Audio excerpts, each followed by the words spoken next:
This week on Stuff I Like, I want to talk about politically incorrect masterpieces, things that are actually great in their field, but nobody kind of gives them their due anymore because they are politically incorrect. And the first one is Gone with the Wind. How many people in this room have seen Gone with the Wind? All right, Austin has seen Gone with the Wind. Jess, come on.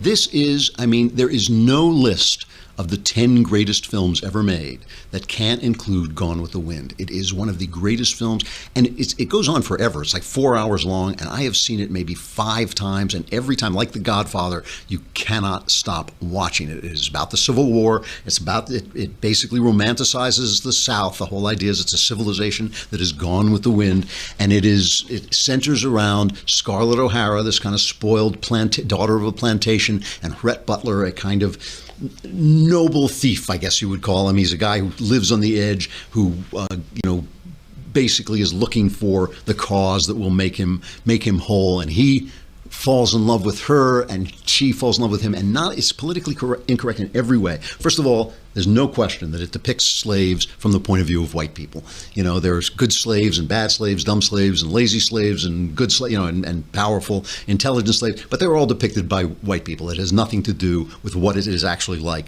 to be enslaved, which, by the way, was a very complicated thing because like the Hebrews led out of Egypt, there were blacks who after the war missed the world of slavery. Slavery, I think, is very natural, not to black people, not to Hebrews, but to people. Teaching people freedom is one of the hardest things we have done in the West, and you can see it, how easily it slips away the minute they start offering you free stuff, So it depicts slaves, but it depicts slaves, there's no question, from the outside, not from the inside. But the other thing, of course, is this relationship between a powerful man and a very sexy, seductive, and clever girl. And he uses his power, his physical power on her and her desire for him, and she uses her attraction to control him. And there's this real power struggle that goes on throughout the course of the Civil War. Here is a very famous scene, where Clark Gable, Rhett Butler, is basically flirting with her, and she is flirting with him, and she's wearing black, I think, because one of her husbands has died. And so here is a very famous scene where they first are getting together.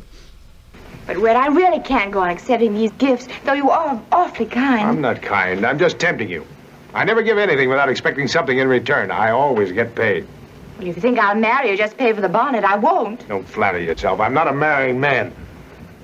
Well, I won't kiss you for it either.